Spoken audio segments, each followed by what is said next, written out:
Hello दोस्तों, कैसे हैं आप सब। तो आज हम लोग स्टार्ट करते हैं ये डेली के सीरीज़ में। आपको पता होगा कि हम लोग टेस्ट सीरीज़ कर रहे हैं। तो टेस्ट सीरीज़ हम लोग आज जो कर रहे हैं वो इडुटेरिया का टेस्ट सीरीज़ है। आप देखेंगे कि इसके ऊपर हम लोग काम कर रहे हैं। तो ये मेरा जो लाने का पर्पस है कि आपको ज़्यादा से ज़्यादा प्रैक्टिस कराया जाए। लेकिन इसमें दो तरह के क्वेश्चन आएंगे। एक बहुत ही एवरेज होगा जो आपको पता होगा, और उसको अगर एवरेज है तो उसको लेके पॉजिटिव में चलना है। लेकिन कुछ ऐसे क्वेश्चन आएंगे जो आपको बहुत ही ऑड फील होंगे, आपको डिप्रेशन में भी डालेंगे। लेकिन इसको डिप्रेशन नहीं लेना है, इसको देखते हुए हमें आगे बढ़ना है। तो स्टार्ट करते हैं हम लोग कि इसका क्या है टेस्ट सीरीज़। तो आप देखिए यहाँ से हम लोग स्टार्ट करने जा रहे हैं टेस्ट सीरीज़। देखिए क्वेश्चन के ऊपर आते हैं। पहला क्वेश्चन देखते हैं हम लोग कि मुझे पक्का विश्वास हो चला है कि विश्व की और भारत की समस्याओं के समाधान की एकमात्र कुंजी समाजवाद है। उपयुक्त कथन किसने कहा था, ये क्वेश्चन है। ठीक है, तो इसका क्वेश्चन ऑप्शन है आपका जयप्रकाश नारायण, दूसरा है राम मनोहर लोहिया, तीसरा है जवाहरलाल नेहरू और चौथा इनमें से कोई नहीं। तो कौन सा आंसर है, फटाफट करिए। तो इसका सही आंसर होगा जवाहरलाल नेहरू। क्यों सही होगा? क्योंकि इन्होंने समाजवाद की बात बहुत पहले से करते हैं। समाजवाद ही एक क्या है, लॉन्ग टर्म में आपको क्या करेगा, आगे बढ़ाएगा। यानी सबके हितों को ध्यान रखते हुए अगर कोई काम करता है, देश के लिए काम करता है, तो वो क्या होगा, समाज काफ़ी आगे तक जाएगा और उस देश के लिए बहुत बढ़िया होगा। तो पहला ये हो गया।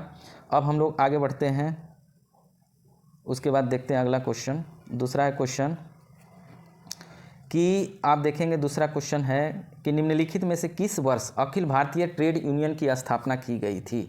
तो आप देखेंगे ट्रेड यूनियन की स्थापना की गई है 21, 20, 24, उपयुक्त में से नहीं। कौन सा होगा?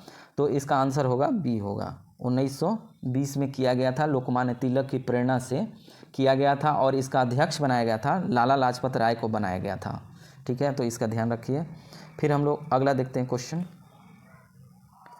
आगे का क्वेश्चन देखते हैं। निम्नलिखित में से कौन सा प्रावधान भारत सरकार अधिनियम 1935 के प्रावधान में शामिल नहीं है।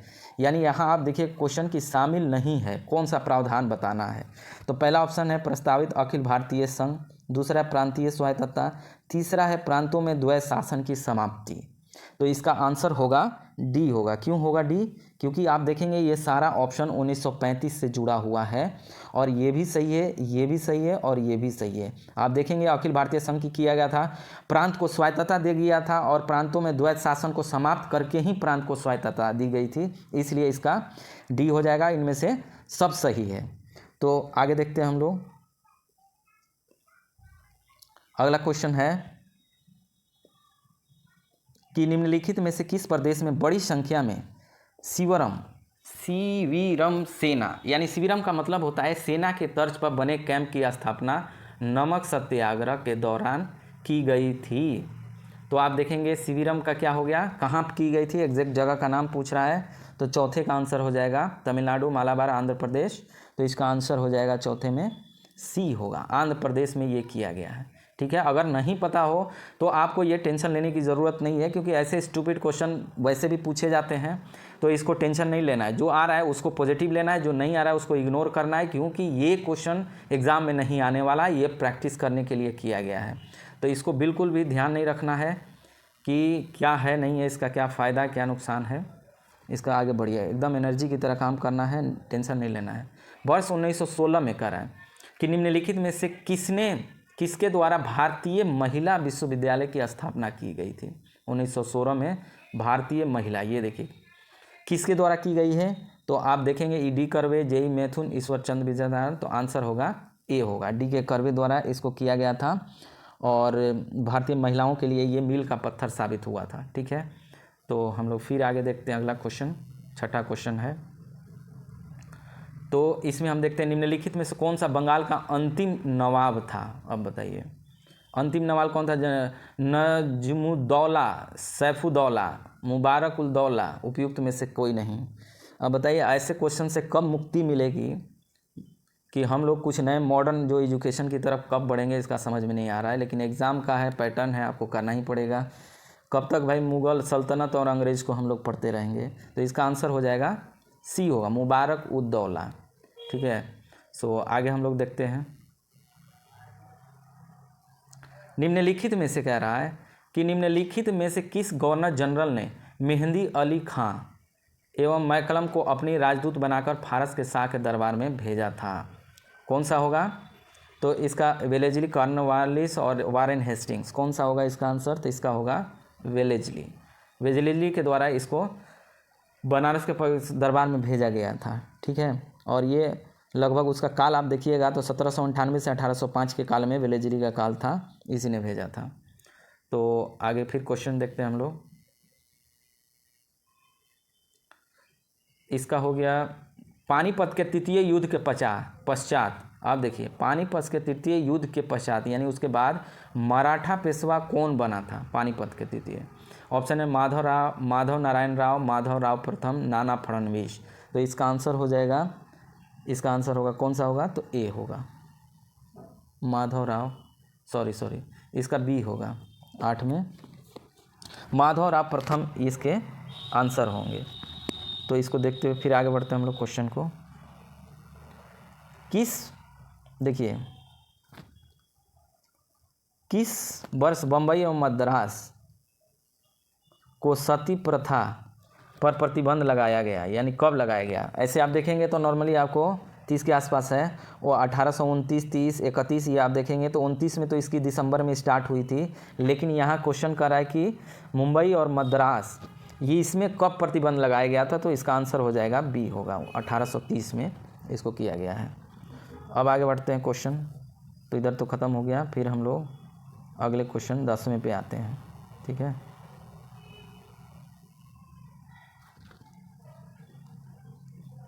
भारत श्रमजीवी नामक मासिक पत्रिका का प्रकाशन किसके द्वारा किया गया है? तो 10वां में देखेंगे, ये इसका आंसर हो जाएगा एम.जी. लोखंडे, शशिपाद बनर्जी, जी.एस. अगरकर। तो इसका सही आंसर होगा 10 में बी होगा। ठीक है, ये डायरेक्ट क्वेश्चन है, इसको ज़्यादा डिटेल्स की ज़रूरत नहीं है, बना तो बना, नहीं तो कोई बात नहीं, टेंशन नहीं लेना है। अब देखिए अगला क्वेश्चन है कि इंडिपेंडेंट फॉर इंडिया लीग्स का गठन किसके द्वारा किया गया है? ठीक है, तो इसका आंसर हो जाएगा सुभाष चंद्र बोस, जवाहरलाल नेहरू, मोतीलाल नेहरू। बताइए फटाफट। तो इसका आंसर हो जाएगा डी, यानी एक से अधिक बोल रहा है। तो कौन कौन लोग हैं भाई? तो जवाहरलाल नेहरू और सुभाष चंद्र बोस, जवाहरलाल नेहरू और सुभाष चंद्र बोस, ये दोनों के द्वारा ये किया गया इंडिपेंडेंट फॉर इंडियन लीग्स। कब किया गया था? तो 1928 में। फिर आगे बढ़ते हैं हम लोग क्वेश्चन,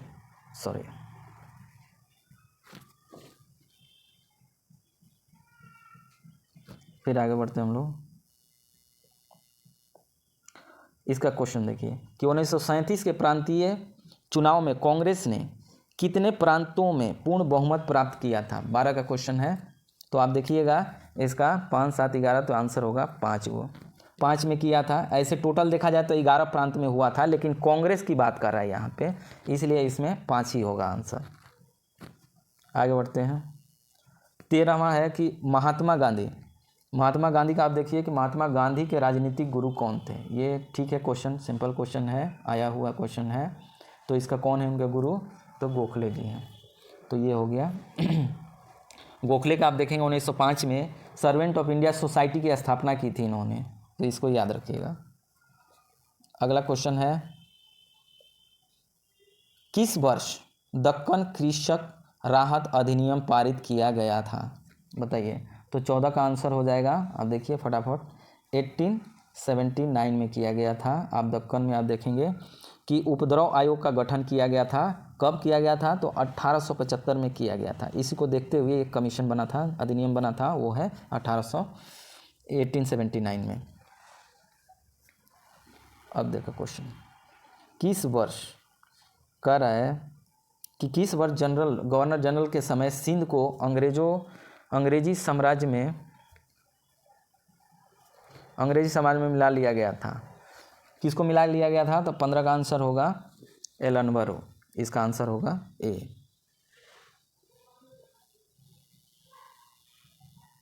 16 का देखिए क्वेश्चन,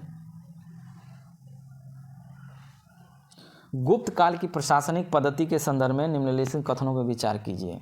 ठीक है, पहला ऑप्शन है कि गुप्त राजाओं ने परमेश्वर और गैर भट्टाद्वारक जैसी उपाधियां धारण की थी।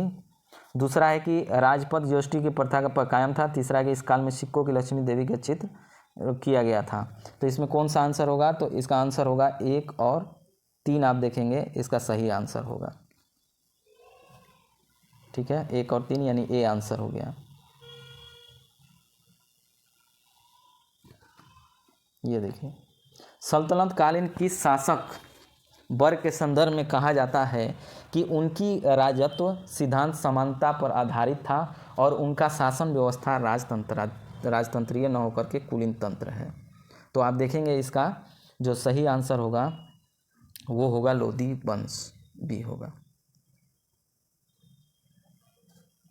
ठीक है, तो आप देखेंगे ये हम लोगों ने इतना क्वेश्चन किया। अब अगले क्वेश्चन की तरफ आते हैं। आप देखिए 18 नंबर क्वेश्चन है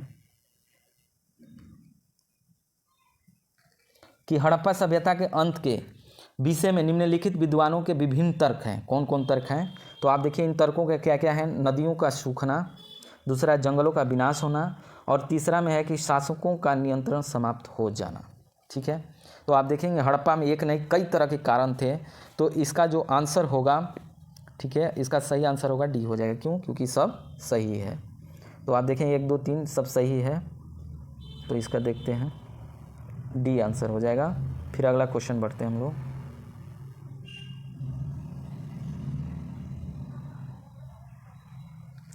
मौर्य काल में गंगा के मैदान की संस्कृति साम्राज्य के सीमांत क्षेत्रों में फैल गई।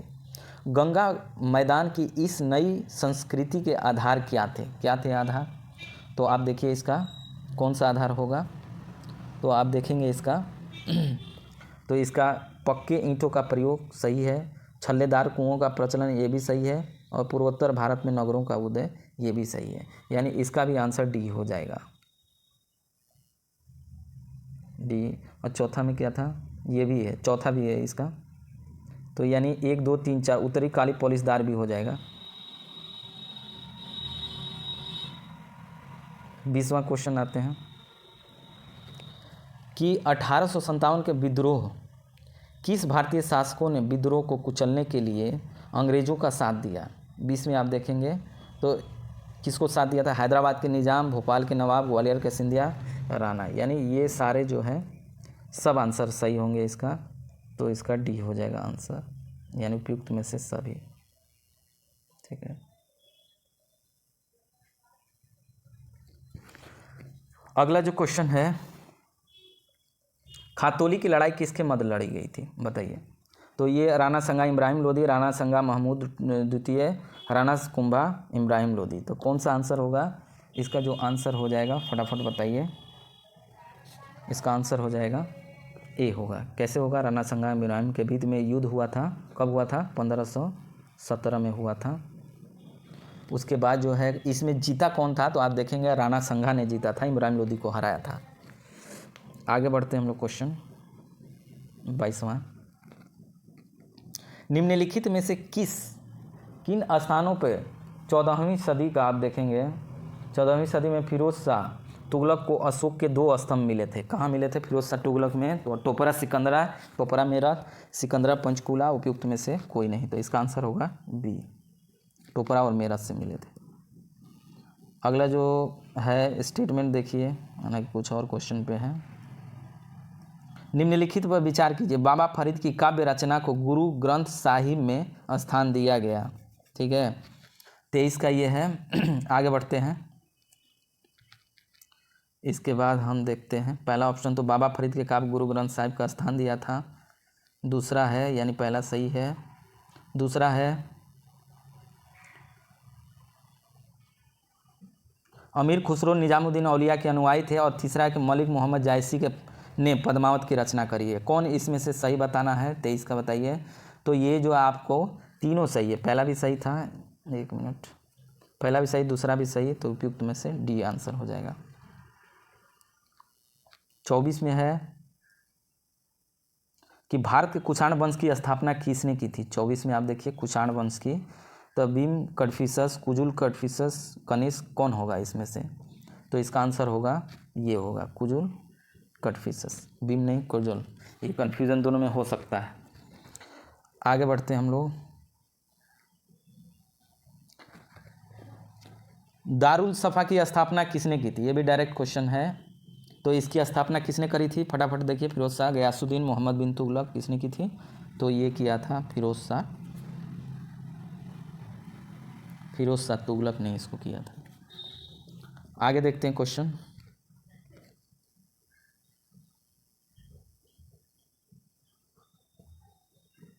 दिल्ली स्थित मोती मस्जिद का निर्माण किस मुगल शासक ने करवाया था, ये भी डायरेक्ट क्वेश्चन है।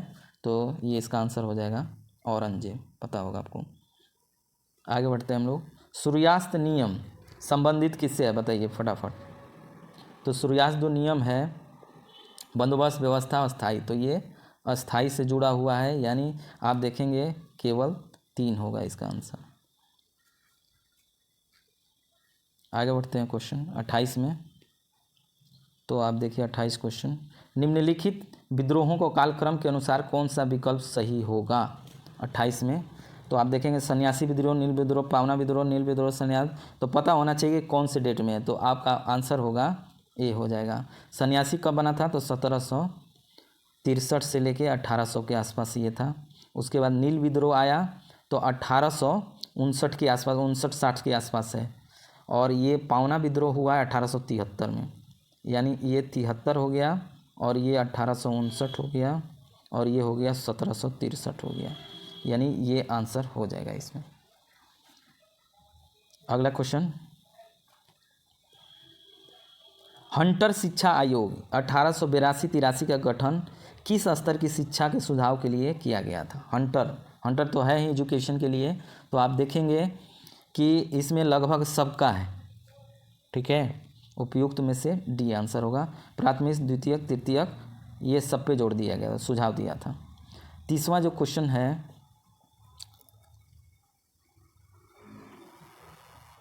अरुंडले कमेटी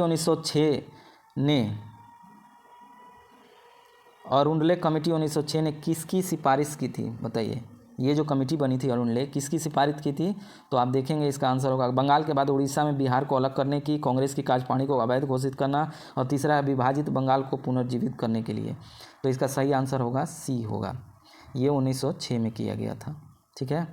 और ये बंगाल को पुनः संयुक्त करने पर बल दिया था, इसलिए अरुंडले कमेटी इसको बनाई गई थी।